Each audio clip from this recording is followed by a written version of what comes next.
देखिए आज कौन सा अध्याय देखेंगे, कौन सा लेसन देखेंगे, कौन सा चैप्टर देखेंगे? 6 नंबर जैव प्रक्रम। क्या देखेंगे? जैव प्रक्रम देखेंगे।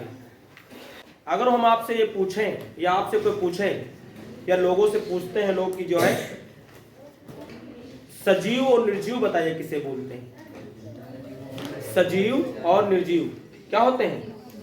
जनरली ये लोग बोल देते हैं सजीव और निर्जीव जो बोला जाता है क्या होता है, पूछा जाता है तो ये बोला जाता है कि जो चल फिर सकते हैं वो सजीव है और जो चल नहीं सकते वो क्या है?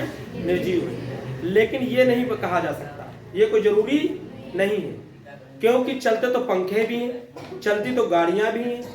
बोलिए क्या वो सजीव हैं? नहीं। और रुके और पेड़ तो रुके हुए हैं, तो क्या वो निर्जीव हैं? नो, वो सजीव हैं। इस ये डिफिनीशन या ये बात ये इसमें बिल्कुल सही तरीके से नहीं। तो जीवित रहने के लिए क्या है? जो जीवित चीजें हैं वो क्या हैं? सजीव कौन से हैं?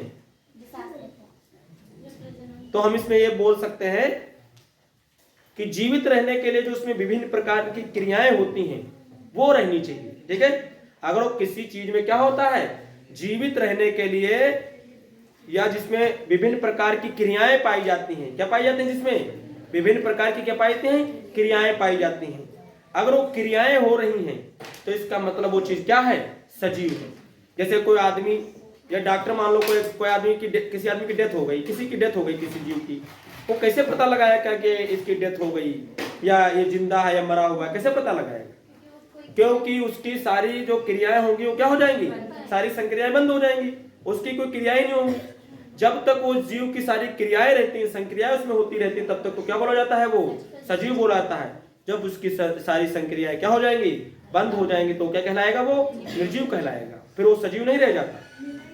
समझ रहे हैं? और इसमें से कई सारे टर्म आते हैं, कई सारी इसमें बातें आती हैं। सजीव में क्या क्या हो सकता है? बहुत सारे, हमारे शरीर में बहुत सारी क्रियाएं होती हैं। क्या होता है? हम पोषण करते हैं, मतलब खाना भी खाते हैं, नहीं खाते? उसका पाचन होता नहीं होता है? पोषण लेते हैं, उसका क्या होता है? पाचन होता है। जिस दिन पोषण लेना बंद कर देंगे, पाचन तंत्र होना सब बंद हो जाएगा, उस दिन निर्जीव हो जाएंगे। बोलिए, या हम कह सकते। और इसमें क्या होता है? इसमें श्वसन होता है। हम श्वसन करते नहीं करते? जिस दिन श्वास लेना क्या हो जाएगा? बंद हो जाएगा, श्वसन तंत्र फिनिश हो जाएगा, उस दिन क्या हो जाएगा? निर्जीव हो जाएंगे। बोलिए, जिस दिन क्या हो जाए। और फिर क्या होता है? परिवहन, ट्रांसपोर्ट का काम होता है इसमें भी। ब्लड क्या करता है? खाते हम कुछ हैं और उसका पाचन हो जाता है, उसके बाद उस सारी जो चीज के जो भी कण हमको मिलते हैं, जो भी ग्लूकोज और जो कि आपको जो भी चीजें मिलती हैं, वो सब एक एक खाए। यहाँ पाचन हो गया पेट में, लेकिन यहाँ सब कहीं उसका क्या होता है? पूरे शरीर में वितरण हो जाता है। कौन ले जाता है? ब्लड का काम होता है। समझे नहीं समझे? ट्रांसपोर्ट का काम करता है, हर जगह पहुंचाता है, उसे हम परिवहन बोलते हैं। इसलिए परिवहन तंत्र भी पढ़ते हैं। जिस दिन ये परिवहन नहीं होगा, रुक जाएगा, जिस दिन परितंत्र ये क्या होगा? परिवहन वाला फिनिश हो जाएगा, नहीं काम करेगा, उस दिन क्या हो जाएंगे? हम निर्जीव हो जाएंगे। बोलिए, इसके बाद क्या होता है? आपका क्या हो गया? पोषण हो गया, आपका क्या हो गया? श्वसन हो गया, आपका क्या हो गया? परिवहन हो गया। और इसके बाद आता है क्या? उत्सर्जन। क्या आता है? उत्सर्जन।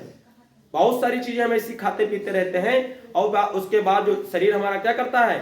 उसमें से जो चाहिए उसको कण उसमें क्या करता है? अवशोषित कर लेता है। लेकिन जो बेकारी की चीजें होती हैं वो हमारा शरीर विभिन्न तरीके से क्या करता है? उनको बाहर निकाल देता है, जिससे वही चीजें, उसी को हम क्या बोलते हैं? उत्सर्जन।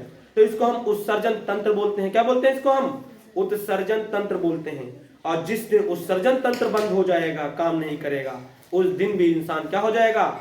निर्जीव हो जाएगा। अगर बिल्कुल काम करना बंद हो जाएगा, आदमी की डेथ हो जाएगी। हो जाएगी नहीं हो जाएगी? इसलिए ये जितनी भी क्रियाएं हमारे शरीर में होती हैं, इसी को हम क्या बोलते हैं? जैव प्रक्रम। बोलिए, इसी को क्या बोलते हैं? हम जैव प्रक्रम बोलते हैं। जिस दिन जैव प्रक्रम पूरा फिनिश हो जाएगा, आदमी निर्जीव हो जाएगा। बोलिए, बात समझ में नहीं समझ? जैव प्रक्रम क्या है? जैव प्रक्रम का मतलब है कि शरीर के अंदर होने वाली सभी विभिन्न प्रकार की क्या क्रियाएं स्टार्ट रहना चाहिए। बोलिए, परिरक्षण होना चाहिए। जीवित रहने के लिए शरीर में होने वाली विभिन्न प्रकार की क्रियाएं जो होती हैं, क्या होती हैं? क्रियाएं, और उनका अनुरक्षण क्या कहलाता है? जैव प्रक्रम कहलाता है। अनुरक्षण का मतलब समझ लें, शरीर में होने वाली विभिन्न प्रक्रियाएं का मतलब है यही परिवहन, श्वसन, पोषण और निष्कर्षण, जो भी सारी चीजें आएंगी। और क्या आएगा इसमें, और इसमें लिख सकते हो कि टूट फूट हो गई उसका बनाना, पूरा मतलब एक तरीके से सर्विस होना, सारी पूरे शरीर की सर्विस करना, ये सारी जो प्रक्रिया आती है किसमें आती है, जैव प्रक्रम में आती है। जीवित की बात हो रही केवल, और किसी की निर्जीव की बात नहीं हो रही है। देखिए जैव प्रक्रम में आप क्या लिखेंगे, देखिए जैव प्रक्रम में क्या लिखेंगे आप, वे सभी प्रक्रम जो सम्मिलित रूप से अनुरक्षण का कार्य करते हैं जैव प्रक्रम कहलाते हैं। यानी शरीर में टूट फूट हो जाए, किसी भी शरीर में कोई दिक्कत हो जाए तो उसको क्या कर लें, उसकी सर्विस हो कर ले, क्या हो जाए उसकी सर्विस कर ले, उस टूट फूट को क्या हो जाए, दूर हो जाए, उसको भर सकें। ये सारी क्रियाएं जो होती हैं, और पोषण, श्वसन, और कौन सी श्वसन, और क्या हो गया आपका परिवहन, आपका उत्सर्जन, ये जितने भी आते हैं पार्ट वो सब किसमें आ जाते हैं, वो जैव प्रक्रम में होते हैं। ये सब क्या होते हैं, जैव प्रक्रम होते हैं, समझे। अब इस जैव प्रक्रम में क्या क्या आपके आएंगे वो देखिए। नंबर 1, जैव प्रक्रम में आपको क्या क्या पढ़ना है, जैव प्रक्रम में आपको पढ़ना है सबसे पहले क्या, पोषण पढ़ना होगा। क्या पढ़ना होगा आपको, पोषण। क्या पढ़ना होगा आपको, पोषण।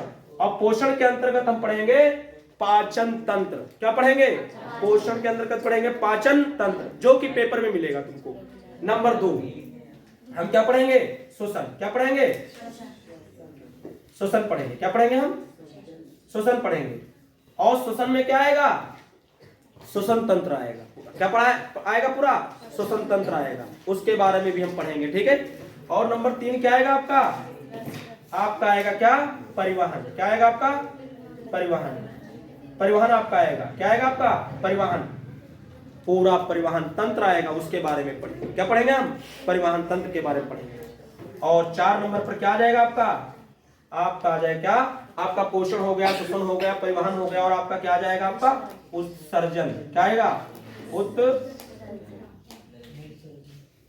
आ जाएगा। क्या आ जाएगा आपका, उत्सर्जन आ जाएगा। और उत्सर्जन पढ़ेंगे, इन सब के बारे में पढ़ेंगे। इसकी पोषण के पोषण तंत्र पूरा पढ़ेंगे, श्वसन तंत्र पढ़ेंगे, परिवहन तंत्र पढ़ेंगे, उत्सर्जन तंत्र पढ़ेंगे, और इन सब के बारे में पढ़ेंगे तो पूरा हमारा क्या हो जाएगा, ये चैप्टर कंप्लीट हो जाएगा, और इसमें सारी बातें आएंगी, समझ रहे। देखिए हम क्या देखेंगे, पोषण देखेंगे। क्या देखेंगे, पोषण। देखिए पोषण में लिखा गया, जीवों को जीवित रहने तक शरीर में होने वाली विभिन्न उपापचयी क्रियाओं को संचालित करने के लिए ऊर्जा की आवश्यकता होती है। हमारे शरीर को संचालित करने के लिए, हमारे शरीर में विभिन्न प्रकार की क्रियाएं जो होती हैं उनको करने के लिए, या हम अपने शरीर से किसी को कोई भी काम करते हैं करने के लिए हमको ऊर्जा की क्या पड़ती है, जरूरत पड़ती है। पड़ती है नहीं पड़ती। और ये हमको कहाँ से मिलती है, भोजन से मिलती है। हमको कहाँ मिलती है, भोजन से मिलती है। अगर भोजन नहीं करेंगे तो ये मिलेगी ऊर्जा नहीं। आप सभी जानने, थोड़ा समझने की कोशिश करिए। देखिए क्या होता है कि जैसे मान लीजिए कोई कोशिका है, क्या है, कोई कोशिका है।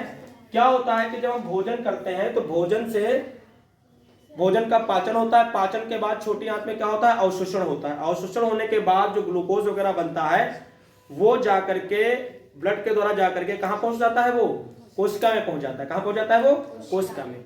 और श्वसन तंत्र के द्वारा कोशिका में क्या पहुंच जाती है, ऑक्सीजन भी पहुंच जाती है। क्या पहुंच जाती है, ऑक्सीजन पहुंच जाती है। जब ऑक्सीजन और ग्लूकोज की रिएक्शन होती है तो साथ में कार्बन डाइऑक्साइड बनती है, जल बनता है, और साथ में क्या निकलती है, ऊर्जा निकलती है। शरीर में ऊर्जा क्या हो जाती है, स्टोर हो जाती है। फिर अपनी आवश्यकता के अनुसार विभिन्न क्रियाओं को करने के लिए क्या करते हैं, उस ऊर्जा का हम क्या करते हैं, यूज करते हैं। समझ रहे।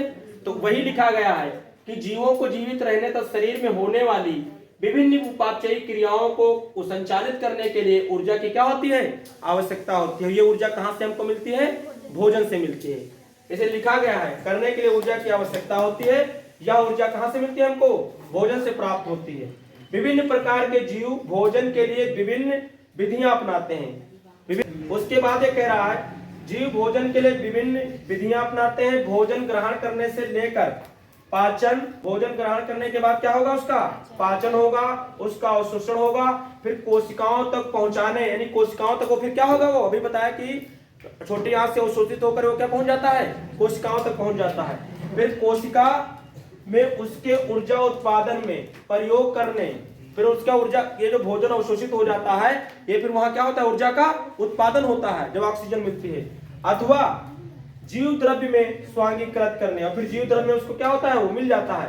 तथा भविष्य के लिए उसे शरीर में संग्रहित करने, मतलब माइटोकॉन्ड्रिया में ऊर्जा क्या रहती है, वो स्टोर रहती है, संग्रहित करने तक की सभी क्रियाओं का क्या कहलाता है, सम्मिलित नाम क्या कहलाता है, पोषण कहलाता है।